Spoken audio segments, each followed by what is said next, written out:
Boombox.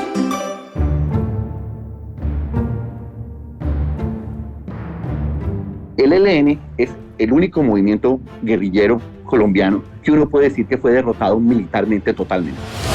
Sabemos también que la expansión muy explícita del ELN ocurrió a partir del año 2016, cuando Venezuela firmó un decreto que se llama el Arco Minero del Orinoco. Nosotros identificamos acciones de limpieza social en 4 estados de Venezuela por parte del ELN. Yo creo que hay una transición muy importante del ELN hacia el paramilitarismo. La historia del ELN pasa por Arauca, el departamento que tiene 296 kilómetros de frontera con Venezuela. Allí nace el Frente Domingo Laín en los años 70, que se constituye como el corazón del Frente de Guerra Oriental. Rastreamos sus orígenes y evolución y cómo el secuestro y la extorsión a empresas petroleras reviven en los años 80 a una guerrilla casi extinta. Al mando de alias Pablito, el ELN extiende sus tentáculos hacia Venezuela y se involucra en todo tipo de economías ilícitas, desde el narcotráfico y la minería ilegal hasta el contrabando de gasolina y el tráfico de personas. Capítulo 9. Arauca y la frontera porosa. Y en Arauca el ELN tiene coactada toda la sociedad, la parte económica, la parte política, la parte social, y la gente está mamada. Lo que pasa es que la gente entendió que Manuel Pérez era la persona que podía decir lo que a ellos por temor les toca callar. Los araucanos se mamaron del ELN, se mamaron de los fusiles en la política. Yo creo que esto viene sucediendo desde la década del 80, a raíz del descubrimiento de petróleo en Caño Limón. Ahí es cuando entra el ELN al departamento de Arauca y no solamente se apodera de esa parte social, sino que también empieza pues a apoderarse de la parte política. La voz es de Manuel Alexander Pérez, el candidato del Centro Democrático derrotado por menos de 500 votos en octubre de 2023 en las elecciones para la gobernación de Arauca.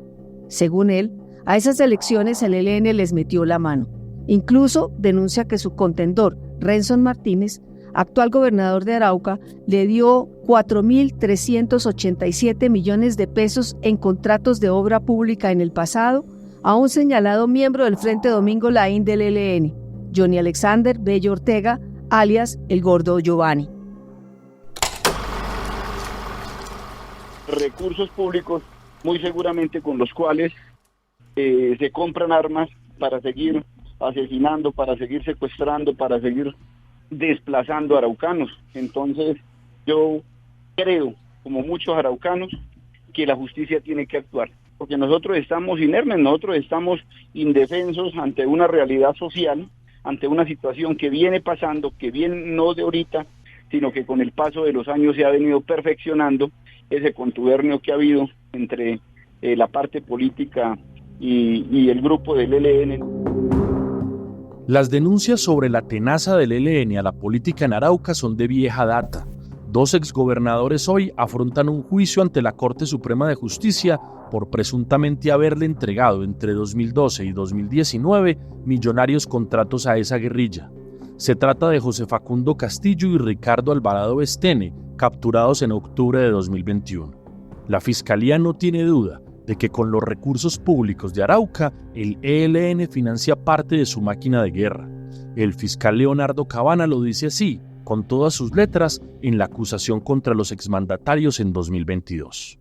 Corresponde a la consolidación de una captura y cooptación del Estado por un grupo armado en la ley en el departamento de Arauca, que ya se viene financiando con recursos del erario público. Se identificaron los contratos que fueron manejados por esta organización delictiva. Cómo materialmente le fueron entregados a un integrante de la organización, Johnny Alexander Bello, alias El Gordo Giovanni, durante el mandato de Ricardo Alvarado Estene, cuando se presentó esta financiación del terrorismo a través de 6 contratos que los identifica, los tiene claros. El ELN juega en Arauca como los gamonales tradicionales, sostiene Daniel Rico, economista experto en crimen organizado y políticas públicas. Ellos encontraron una manera de cooptar las administraciones locales. Ellos invierten como cualquier clan político de la costa o alguna en campañas políticas. Y entonces usted va con 3.000 millones, 2.000 millones de pesos y lo hacen como funciona cualquier gamonal. Compran los votos, hacen la publicidad y después entran en la participación. Ya es financiación del terrorismo por la vía de la corrupción y el lavado. Y cuando uno va y hace un pequeño trabajo de campo, se da cuenta que el mensaje es permanente de todos los actores es esto es del ELN, esto es del ELN, esto es del ELN. El origen del poder del ELN en Arauca radica en el Frente Domingo Laín, así llamado en homenaje al cura español que muere en combate en 1974. Aquí su historia contada a varias voces. Andrés Peñate, ex viceministro de Defensa y estudioso del conflicto interno. Hay dos elementos que son fundamentales para entender al ELN. El primero fue la Operación Anorí de 1973 y 1974. El ELN es el único movimiento guerrillero colombiano que uno puede decir que fue derrotado militarmente totalmente. No creo que haya otro. La Operación Anorí realmente los acabó como una estructura armada. Sobrevivieron simplemente porque el gobierno decidió que había que darles una opción a última hora. La debacle, el desastre de la Operación Anorí no termina al ELN, pero sí lo desarticula, y un grupo muy pequeño termina en lo que era en esa época las selvas del Sarare, en el piedemonte araucano, pero no es parte de un plan estratégico, es porque no encontraron otro sitio donde llegar. Buscan es un monte donde refugiarse. Es un grupo muy pequeño, donde surge el Domingo Laín. A esa estructura le ocurre el segundo evento histórico más importante para el ELN, que fue el descubrimiento de Caño Limón Arauca. En los llanos de Arauca, en los esteros de Caño Limón, se encontró uno de los yacimientos petroleros y de gas más grandes que se han encontrado en Colombia, y yo diría que en el hemisferio occidental.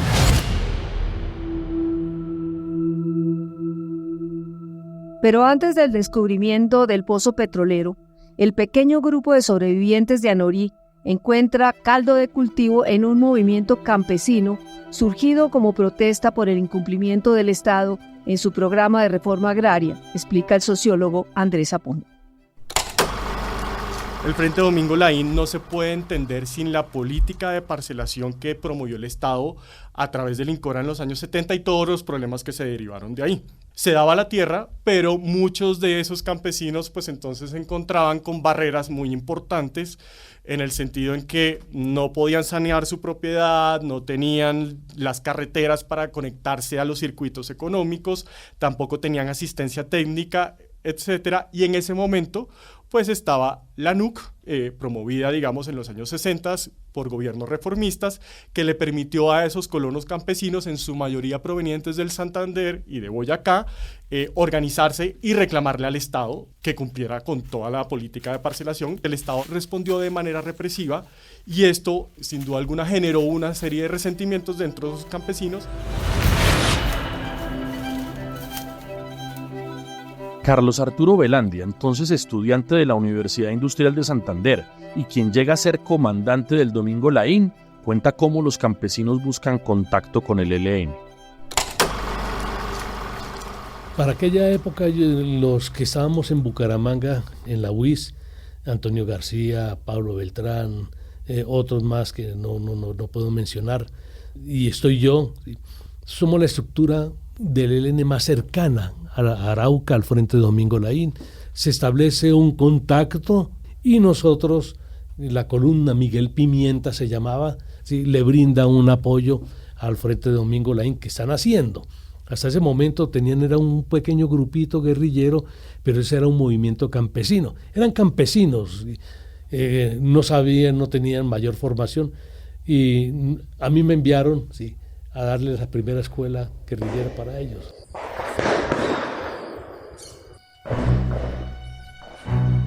Solo hasta principios de los años 80, la comandancia del ELN reconoce cómo el Frente Domingo Laín ha logrado insertarse en Arauca, sostiene el investigador Andrés Aponte. Es solo hasta el año 80-81 que se empiezan a dar cuenta de ese gran trabajo de masas y lo que habían capitalizado cuando empiezan a darle reconocimiento a ese frente. Entonces, eso va a ser muy importante en el futuro porque cuando el ELN le va a decir a los distintos frentes de guerra que lo constituyen, necesitamos que ustedes se alineen con la política nacional, ellos van a decir sí, pero a nuestra manera. ¿Por qué? Porque ellos mismos desarrollaron su capital político, social y económico y no le debían nada al centro. Entonces, esa es una de las cuestiones que le dan textura a la fisionomía organizacional de esta guerrilla.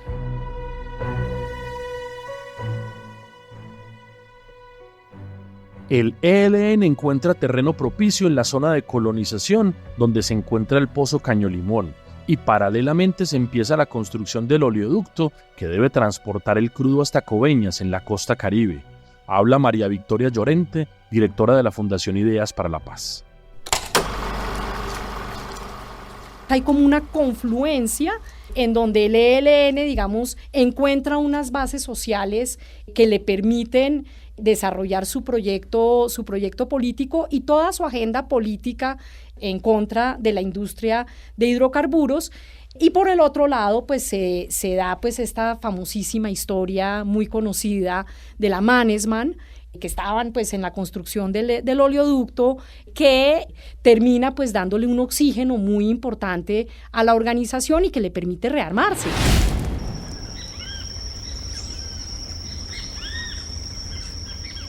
La historia de la Mannesmann se remonta a enero de 1985. El Domingo Line secuestra a 4 ingenieros de la constructora alemana que, para poder avanzar con las obras, paga millones de dólares por su liberación.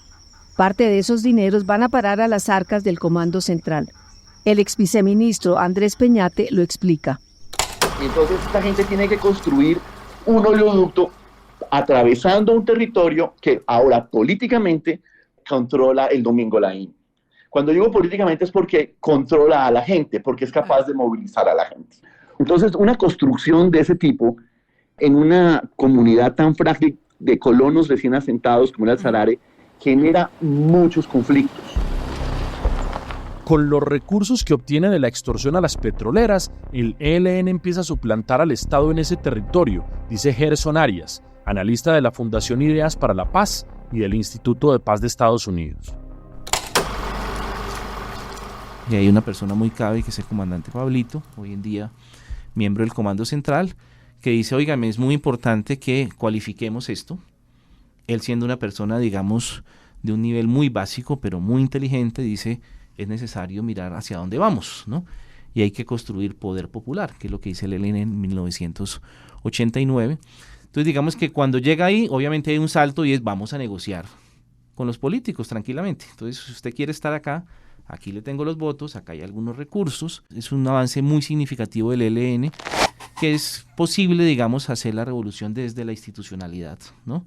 Y por tanto, digamos, esta cooptación tiene que ver, obviamente, con la capacidad de, bueno, dónde movemos los recursos, dónde nos financiamos, pero también dónde encontramos aliados en la institucionalidad.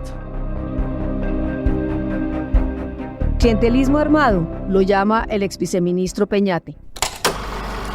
Y así el ELN aprendió a comportarse como un clientelista, pero no con el proyecto, con proyectos públicos, sino con la construcción del oleoducto. Y luego cuando se acaba la construcción del oleoducto y comienza la construcción de obras públicas que vienen financiadas y negociadas por la Asamblea Departamental, pues es lo mismo. O sea, va a ser una carretera, solo que ahora no extorsionas al contratista petrolero, sino al contratista que construye la carretera. Y entonces le comienzas a pedir uso de la maquinaria para construir un camino de acceso para la vereda de amigos tuyos. Y una vez hacen amigos locales y una vez que tienen esos amigos, juntan un electorado y con ese electorado hacen política. Ellos encontraron que ese elemento de política era espectacular, porque una guerrilla necesita apoyo popular. Si tú no eres capaz de tenerlo por ideología, por lo menos cómpralo con los recursos. Y si los recursos los pone el Estado, figúrate. El Frente Domingo Laín parece actuar a discreción, como rueda suelta de un grupo subversivo en proceso de reorganización. En las elecciones, por ejemplo, se da el lujo de desconocer las directrices de la cúpula que ordena la abstención y participa porque hace parte del juego de las redes políticas. El historiador Andrés Aponte describe cómo es la movida. Hay que recordar también que en esos años 80 Arauca pasa de intendencia a departamento y hay un proceso de descentralización política, económica y administrativa, pues es el escenario idóneo, porque esos gobernadores y mandatarios locales van de la mano con el ELN, pues acceden a recursos. Y al acceder a recursos, el ELN le va diciendo: necesito la construcción de este acueducto por acá, de esta carretera por acá, de escuelas, etcétera. Entonces, lo que ellos tienen es, en cierta manera, una influencia en cómo se va proyectando el Estado local y regional en la zona. No es tanto como que cooptan el Estado, sino que dirigen el Estado y su funcionalidad hacia las poblaciones donde ellos tienen su mayor apoyo político. Entonces, eso le permite consolidar, en cierta manera, unas bases electorales muy fuertes.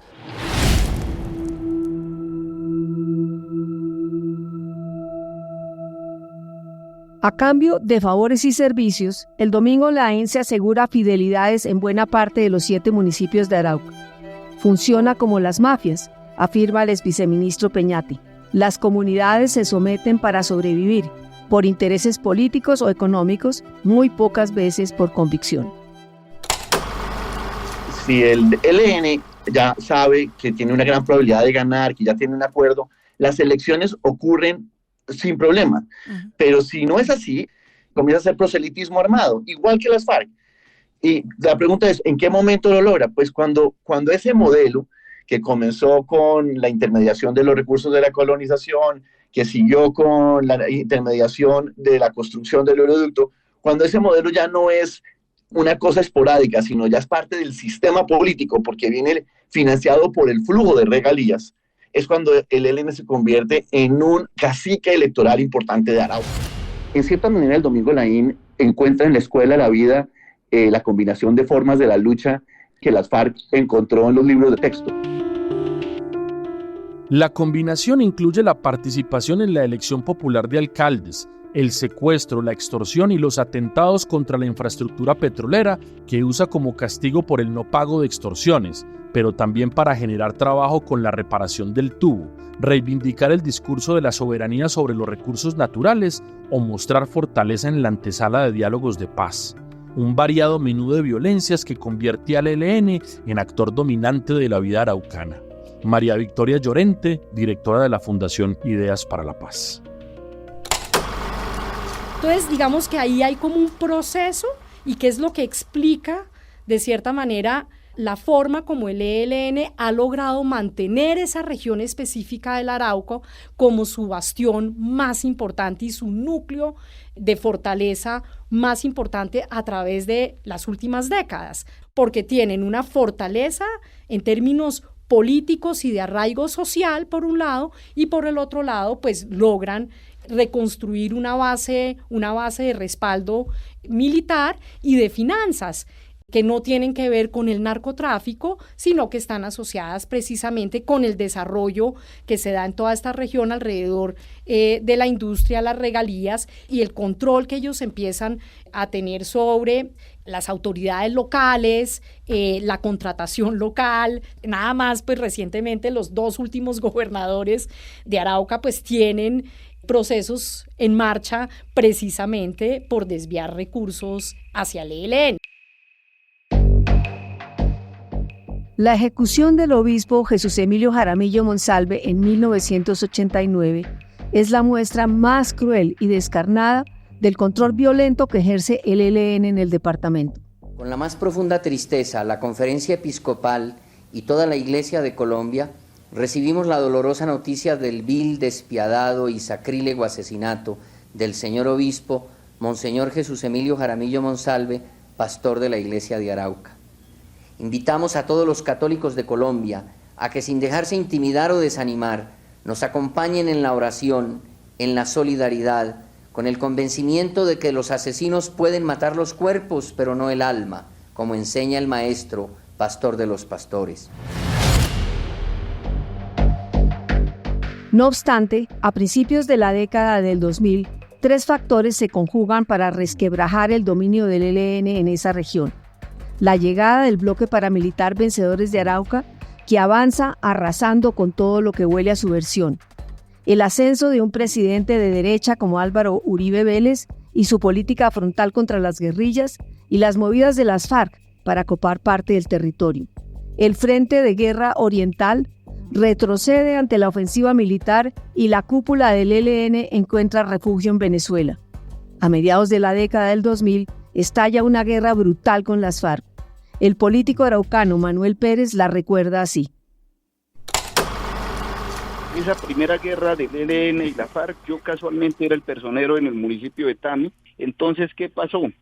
Un comandante del ELN llamado Lañeca asesina a una persona de la FARC que ellos decían que era marquetaliano, o sea, era una institución, digámoslo, por su edad y porque había iniciado con FARC, que era el Che.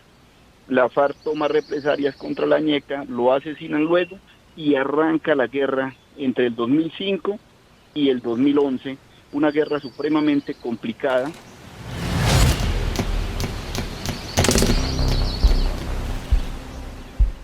Es la confrontación más descarnada en la larga historia del conflicto armado en Arauca. En esos años aumentan los crímenes de líderes políticos y sociales, el reclutamiento de menores, el desplazamiento y la siembra de minas antipersona. Una guerra que deja por lo menos 500 civiles muertos, igual número de subversivos asesinados y más de 50.000 desplazados. La unidad de víctimas registra 72.426 hechos victimizantes en ese periodo. 2007 es el año pico de la confrontación, dice Daniel Rico, experto en crimen organizado.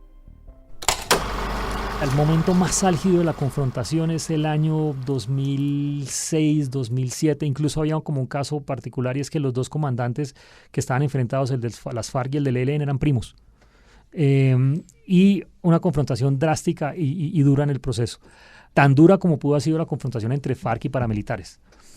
Esto llegó a ser dramático para la población civil. Yo recuerdo en mis viajes a Arauca, el ELN ya estaba establecido con una estructura de extorsión desde la canasta de cerveza, el médico, la droguería, el billar, y llega a las FARC y ahí estaba el Frente Décimo, y hace una avanzada muy drástica y la gente queda entre dos estructuras que le están cobrando extorsión, pero además con el mensaje de si usted le paga al ELN es enemigo, es objetivo militar mío, y si usted le paga a las FARC es objetivo militar del otro. Eso generó muchísima tensión y violencia. Yo recuerdo el cierre de hospitales, que no se podían movilizar las ambulancias, que tenían todo frenado. La crisis humanitaria es de tal dimensión que la Iglesia y organizaciones de la sociedad civil intervienen y claman a las guerrillas para que paren el desangre. La presión surte efecto en 2010. Los máximos jefes de la insurgencia, Gavino del ELN y Alfonso Cano de las FARC, hacen un pacto de no agresión, se reparten territorios y rentas y establecen acuerdos. El Frente de Guerra Oriental del ELN utiliza la frontera para huir de las acciones del ejército, para el reabastecimiento de las tropas y para mover secuestrados. Juro delante de Dios, juro delante de la patria, juro delante de mi pueblo, que sobre esta moribunda Constitución haré cumplir, impulsaré las transformaciones democráticas necesarias para que la República Nueva tenga una carta magna adecuada a los nuevos tiempos. Lo juro. Tras la llegada al Palacio de Miraflores de Hugo Chávez Frías en 1999, la relación del ELN con la Guardia Venezolana va mutando de la confrontación a la omisión cómplice. Lo dice Gerson Arias, que califica al ELN como guerrilla binacional. Y cuando asciende Hugo Chávez, digamos, un poco lo que dicen es, bueno, ya hay unas condiciones, hay una sintonía. Ellos ya, digamos, entienden la frontera no como una amenaza o algo que está ahí, que sabemos que puede interferir en nuestro modelo, y empiezan a construir, digamos, que esto es muy importante porque hoy en día uno podría decir, no, es que hay tantos hombres, hablan de 1.000 o 1.500 hombres, pero yo diría, sí, hay una capacidad militar, pero la capacidad social y política que tiene instalada el ELN en Venezuela es enorme y todavía no la entendemos. En el cuarto congreso de 2006 dicen, vamos a proteger esta iniciativa que hay en el otro país, y en el 2014, en el quinto congreso, dicen vamos a defender la revolución bolivariana. El quinto congreso se lleva a cabo en 2015. Chávez ha muerto 2 años antes. Nicolás Maduro está ahora al timón de un barco que hace agua en medio de una profunda crisis económica por el desplome de los precios del petróleo. Es un punto de quiebre, sostiene el politólogo Aponte. El contexto geopolítico era que precisamente Venezuela se iba encerrando cada vez en sí mismo por la presión por parte de Estados Unidos, y que yo creo que vieron al ELN como una fuerza de retaguardia frente a una posible invasión extranjera. Además, dentro de ese contexto venezolano también, pues ustedes saben todo el deterioro de la infraestructura petrolera y que los ojos del Estado venezolano se dirigieron hacia el arco minero. Y si ustedes piensan quién tiene toda la expertise y el know-how de la regulación en ese tipo de espacios, el ELN.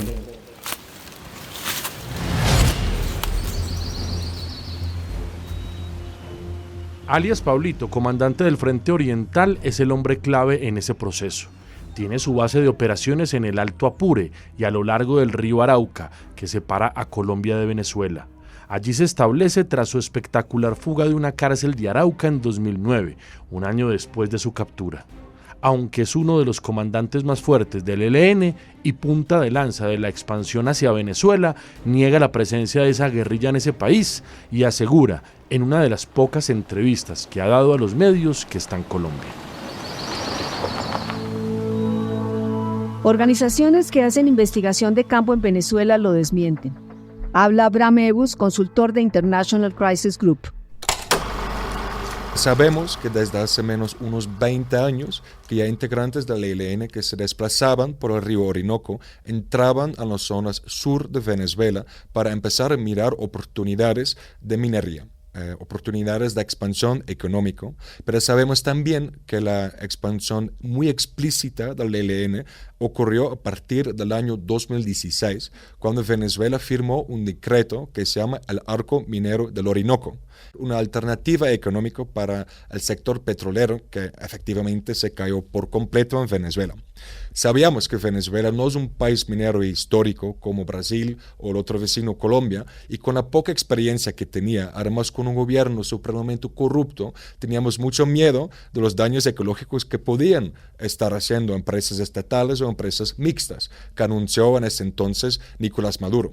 Pero cuando nosotros viajamos a los distritos mineros al sur del río Orinoco, de manera ingenua buscando las empresas que habían anunciado, no encontramos ninguna empresa minera, pero lo que sí encontrábamos fueron sindicatos del crimen organizado venezolano, el ELN y las disidencias de las FARC.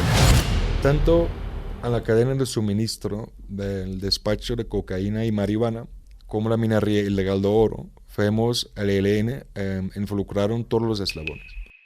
El ELN es funcional al régimen de Nicolás Maduro, reitera Ligia Bolívar, coordinadora de la Organización de Derechos Humanos Alerta Venezuela.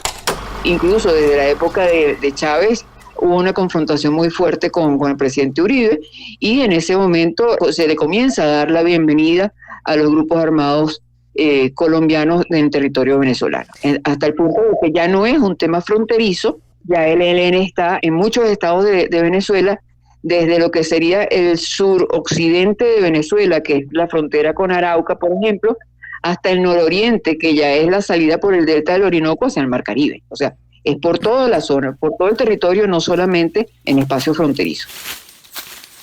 Es una organización que está actuando no solamente con la connivencia, sino incluso en alianza con el poder. Es decir, el ELN llega a comunidades indígenas en el Amazonas diciendo: nosotros venimos aquí a protegerlos a ustedes y a defender la revolución bolivariana. Nosotros identificamos acciones de limpieza social en 4 estados de Venezuela por parte del ELN.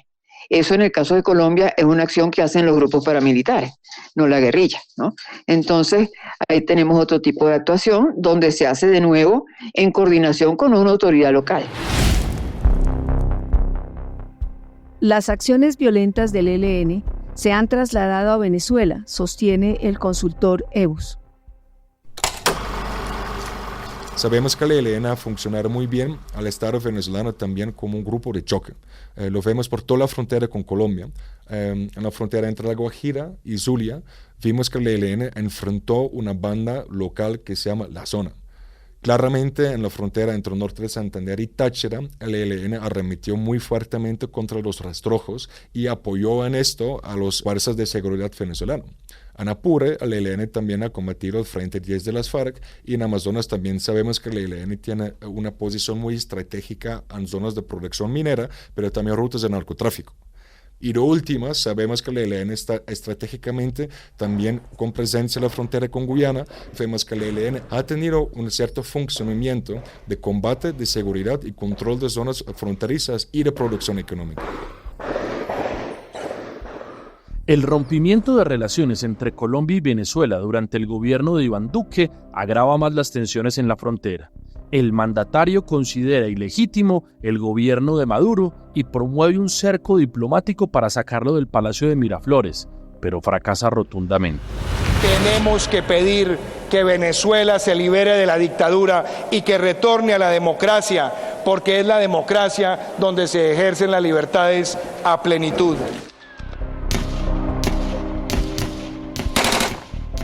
La ya porosa frontera con Venezuela queda a merced del crimen y de los casi 300 pasos irregulares o trochas que administran los violentos. Los mandatarios de los dos países se recriminan mutuamente por el rebrote de la violencia. Disidencias, el ELN, los Pelusos, el Clan del Golfo, los Caparrapos y otras estructuras criminales. Yo quiero ser muy claro, vamos a enfrentar esas organizaciones criminales y las vamos a someter a la justicia de nuestro país. No podemos seguir soportando que se preste el territorio de Colombia para una agresión contra Venezuela. Por eso he decidido romper todas las relaciones políticas y diplomáticas con el gobierno fascista de Colombia, y todos sus embajadores y cónsules deben salir en 24 horas de Venezuela. ¡Fuera de aquí la oligarquía!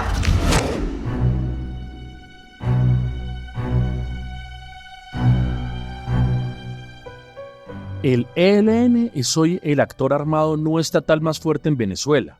Dependiendo de la fuente, puede tener entre el 40 y el 60% de sus fuerzas en ese país, aunque la guerrilla lo niega con ahínco. Sus filas han crecido con el reclutamiento de menores. De nuevo el investigador Bram Eus. Hay mucho reclutamiento en todas las zonas, y este reclutamiento es de un estilo diferente en Colombia. En Colombia a veces el reclutamiento es a la fuerza, a punto de pistola, pero en Venezuela, por la profunda crisis humanitaria, económico, político y de seguridad, sabemos que a veces en la Amazonía que padres de familia hasta entregan a sus hijos a la guerrilla porque a ellos proveen algo que ni el Estado o las familias pueden dar, que es un techo y comida. En Colombia confronta al Estado, pero en Venezuela opera como una organización funcional al régimen de Nicolás Maduro y tiene campamentos instalados y venezolanos en sus filas. María Victoria Llorente, de Ideas para la Paz. ¿Por qué hablamos de una guerrilla binacional? Yo creo que hay como dos elementos fundamentales. Uno es que ellos pues ya tienen campamentos con una clara política de defensa del proyecto bolivariano. Por un lado, ya no es solamente un tema de palabra, pero por el otro lado es que han reclutado a muchos venezolanos. Bram Eus es muchísimo más gráfico y crudo en su diagnóstico. Nos narran jóvenes indígenas venezolanos. Hay campamentos que no son los cambuches de Colombia, son pueblos enteros con refrigeradores, con DirecTV, con ciertos lujos que no encuentran en Colombia, porque en Venezuela la guerrilla nunca ha sido combatida por el Estado, lo que les permitió instalarse de una manera muy diferente, ¿no? Entonces ahí sabemos que hay una instrumentalización de jóvenes para convertirlos en combatientes. El ELN en Venezuela está más cerca del paramilitarismo que de una fuerza insurgente, asegura el experto en crimen organizado Daniel Rico. Eso sí, añade, son lugares muy específicos donde tiene pleno control e incluso poder sobre autoridades locales. Yo creo que hay una transición muy importante del ELN hacia el paramilitarismo. Su relación cada vez se parece más a lo que uno podría ver de las autodefensas en Colombia, cómo manejan las relaciones con la comunidad, cómo manejan la vinculación con la contratación pública. Cada vez es mucho más parecido. O sea, de esta guerrilla del cura Pérez a la guerrilla de Pablito, esto realmente se parecen más en su presente a el pasado de los paramilitares que al pasado de su propia estructura. Hay algunas zonas de Venezuela donde el ELN establece las condiciones bajo las cuales los demás actores juegan. O sea, tienen el control territorial. La Guardia Venezolana, las diferentes fuerzas del orden público del régimen venezolano están subordinadas de alguna manera a la estructura que establece el comandante del ELN. El doble carril por el que transita el ELN plantea serios interrogantes sobre los diálogos formales que adelanta la cúpula de la organización con el gobierno de Gustavo Petro. Hay dudas sobre la unidad de mando, dudas sobre la posición de alias Pablito, miembro del Comando Central y jefe del Frente de Guerra Oriental que no está en la mesa. Dudas sobre si el ELN que opera en Venezuela acatará lo que decida la delegación que negocie en su nombre. Alejo Vargas, catedrático de la Universidad Nacional, sostiene que paralelamente a la negociación con el ELN debe darse una salida a la democracia en Venezuela. Esa relación que se construyó con el gobierno Chávez y luego con Maduro, yo creo que de alguna manera sí le permitió al ELN a verse como una especie de vanguardia militar, ya no solo de Colombia, sino sí que de Sudamérica, dentro de ese proyecto chavista de Sudamérica. Entonces, desmontar eso va a implicar que se dé una salida que no puede ser una salida militar, sino una salida que permita que las fuerzas políticas de Venezuela también logren construir un régimen favorable, cosa que no es tan fácil. Pero yo sí creo que si eso no va más o menos en paralelo, eso en el momento de llegar a la toma de decisiones se puede convertir en un obstáculo muy fuerte que puede que no deje que el paso definitivo se dé. Alejo Vargas lo resume con contundencia. La salida negociada del ELN pasa por la democracia en Venezuela. El problema es que 2024 demostró que el régimen de Nicolás Maduro está bastante lejos de respetarla. Las elecciones presidenciales del 28 de julio dieron como ganador por lejos al candidato Edmundo González. Pero esa noche, el gobierno de Maduro, sin mostrar las actas de escrutinio, se autoproclamó vencedor. La máscara de demócrata que todavía le colgaba se le cayó definitivamente desde entonces. El 10 de enero de 2025, de espaldas al mundo democrático que reconoce a Edmundo González como el presidente legítimo de Venezuela, Nicolás Maduro, apenas acompañado por los presidentes de Cuba y Nicaragua, Miguel Díaz-Canel y Daniel Ortega, entra en el panteón de los tiranos, de los dictadores con D mayúscula, al autoproclamarse como mandatario del vecino país y concreta así un golpe de Estado. Ese mismo día, Estados Unidos sube a $25 millones la recompensa por la captura de Maduro y de su ministro del Interior, Diosdado Cabello, por los delitos de narcotráfico y corrupción. El régimen de Maduro solo se sostiene por el terror. 83 personas son detenidas por razones políticas en los primeros 12 días de 2025. ¿Qué pasará en Venezuela? ¿Se mantendrá Caracas como sede de los diálogos con el ELN?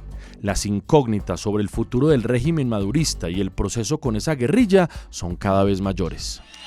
No pudieron con las sanciones, no pudieron con las agresiones, no pudieron con las amenazas, no pudieron ahora y no podrán jamás con la dignidad del pueblo de Venezuela.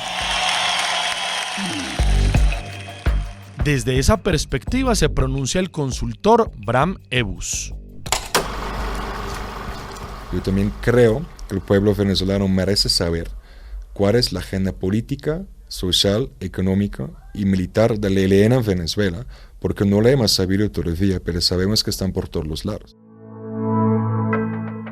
Por su parte, Ligia Bolívar, coordinadora de la Organización de Derechos Humanos Alerta Venezuela, asegura que teniendo en cuenta la autonomía federativa de los distintos frentes del ELN, es muy posible anticipar que no necesariamente las facciones de esa guerrilla, que hoy hacen presencia en Venezuela se acojan a la política que se está negociando hoy para llegar a un acuerdo de paz con ese grupo insurgente. Además, lanza un interrogante puntilloso. ¿Cuál es el incentivo del presidente Nicolás Maduro para que una fuerza irregular que le ha sido aparentemente funcional desaparezca? Mira, yo creo que más que preguntarnos cuál puede ser el incentivo para el ELN, hay que preguntarse cuál puede ser el incentivo para Nicolás Maduro, ¿ya? Y en este momento no hay ningún incentivo, por lo mismo, porque le es funcional, porque le sirve para hacer el trabajo sucio que ellos no hacen en algunas regiones del país, y mientras eso sigue así, pues no va a haber ningún incentivo para Nicolás Maduro decir, muchachos, regresen a Colombia y negocien allá, ¿no? Entonces, una de las cosas que hemos dicho, es el motivo principal de este informe, es que estamos en presencia de grupos, como ya ustedes dijeron, de carácter binacional, y por lo tanto la respuesta tiene que ser binacional. Pero hay un problema también de conflicto de intereses. El presidente Petro le ha pedido a Maduro que tenga un papel en su paz total. Entonces, cuando hablo de un conflicto de intereses, es que tú no puedes ser juez y parte, ¿no? La solución no está solamente en los dos gobiernos. Aquí es necesario una intervención, una mediación, mejor dicho, de carácter multinacional. Necesitamos más un grupo tipo Contadora, lo que fueron estas estructuras multinacionales que se montaron para tratar de buscarle una salida al conflicto en Centroamérica en los años 80. El senador Iván Cepeda, miembro de la delegación del gobierno, tiene su propia visión de lo que significa Venezuela en el tablero de la guerra en Colombia. Según él, no resulta creíble que la mitad del pie de fuerza del ELN esté en Venezuela. Es cierto, el ELN ha hecho presencia en Venezuela, creo que eso es innegable, pero no creo que tenga semejante presencia en Venezuela. En la frontera sí lo tiene, y en la frontera con Venezuela y con Brasil, pero no solamente allí, por supuesto. El ELN tiene un arco que va desde el litoral pacífico en Nariño, pasando por Chocó, Antioquia, todo lo que es el Bajo Cauca, el sur de Bolívar, una parte de la costa Caribe y después la frontera con Venezuela. Así que la mayor parte de sus integrantes y estructuras están en el país. Obviamente un proceso de paz tiene que implicar que la paz se haga, y es un tema nacional, no es un tema binacional ni internacional. Este es un proceso que tiene una clara orientación, y por supuesto si quedan estructuras del ELN en otras partes, en las fronteras o más allá de las fronteras, pues obviamente tienen que dejar de existir e incorporarse al proceso de paz que se está dando en el país. Juan Manuel Santos, expresidente y Premio Nobel de Paz, sabe que un acuerdo definitivo con el ELN pasa por Venezuela y por el Palacio de Miraflores. Dice que es optimista con este último esfuerzo para desarmar a la guerrilla más vieja de América Latina, pero sabe que el tiempo sigue jugando en contra, que el retorno a la democracia es la gran incógnita en el país vecino, y que si algo ha demostrado este grupo subversivo es que el tiempo de ellos parece distinto del tiempo que le corre al resto del mundo. 9 gobiernos distintos han sido testigos de que el ELN no tiene ninguna urgencia. Yo soy optimista o medianamente optimista porque yo creo que Maduro sí está interesado en ayudar. Porque yo creo que los comandantes del ELN están ya cansados y dicen, no más. Los viejitos, pero ¿y los mandos nuevos? Los mandos nuevos, si ellos están pensando en el negocio, si se volvieron narcotraficantes, pues entonces es otra cosa. Pero entonces ahí como usted los llama, los viejitos tienen que asumir una muy clara responsabilidad. Un paso atrás, liberación o muerte. ¡Rompa fila!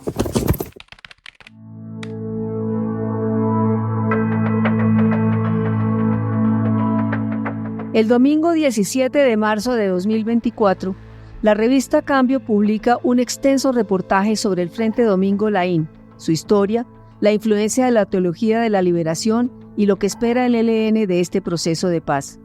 El periodista José Ricardo Báez entrevista en Arauca a Fabio, comandante del Frente de Guerra Oriental, quien le cuenta el capítulo de confrontación que se da en su momento con las FARC por el narcotráfico, al que el ELN se opone en su retaguardia estratégica. Acá en Arauca se tenía la presencia del 10º Frente de las FARC de ese entonces y ellos pues impulsaban la siembra de la coca, dándole créditos a los campesinos para que sembraran coca y les daban 6 millones, 4 millones y después lo pagaran con lo que producieran. Todos estos territorios que eran copados de coca, hoy en día son plataneras, cacaoteras, pastos, ganado de doble propósito. La economía campesina se transformó enormemente. Pues para nosotros como Frente de Guerra Oriental es muy importante porque le ganamos la batalla al narcotráfico. De acuerdo con Fabio, el Frente de Guerra Oriental no es una rueda suelta y está comprometido con la Dirección Nacional del ELN. Eso sí, deja en el aire la posibilidad de que, al menos en este gobierno de Gustavo Petro, pueda alcanzarse un acuerdo final. El proceso tiene que tener la participación del pueblo para que pueda avanzar. No estamos buscando allá que un puesto en el Senado, que un puesto en la Cámara, que no. Nosotros buscamos es que haya transformaciones que beneficien al pueblo y que realmente la igualdad social se alcance. En la llegada de Gustavo Petro, el pueblo lo vio como una opción importante para la paz. De ahí a que él pueda cumplir, uno lo ve muy lejos. La frontera porosa con Venezuela sigue siendo un territorio en disputa. La paz con el ELN, a pesar de sus avances, todavía parece lejana y un gran enigma permanece latente. ¿Qué está pensando Nicolás Maduro de todo esto? Entre tanto, el conflicto continúa contando las horas de 60 años de guerra con el Ejército de Liberación Nacional. Un paso atrás, liberación o muerte. ¡Rompa fila! El ELN tiene la particularidad que no se sumó a los esfuerzos de paz de Belisario y tampoco a los de Virgilio Barco. Que si las FARC tienen un terreno, nosotros tenemos que tener otro. Y el gobierno no estaba en ese aspecto. En algún momento, Jesús Antonio Bejarano, que era el jefe negociador, nos llamó y nos dijo: hay paz, esta noche vamos a firmar. El ELN no creía en la constituyente porque el ELN estaba preparado para tomarse el poder. Delante de Fidel Castro, el ELN se corre de firmar los acuerdos que podrían poner más en firme el proceso. De los 60 años que tienen en armas, desde hace casi 50 ha habido aproximaciones e intentos de acuerdos de paz con el ELN. Sin embargo, la constante ha sido siempre la misma, el fracaso estrepitoso. La primera parte de esta cronología de estas frustraciones en el capítulo 10.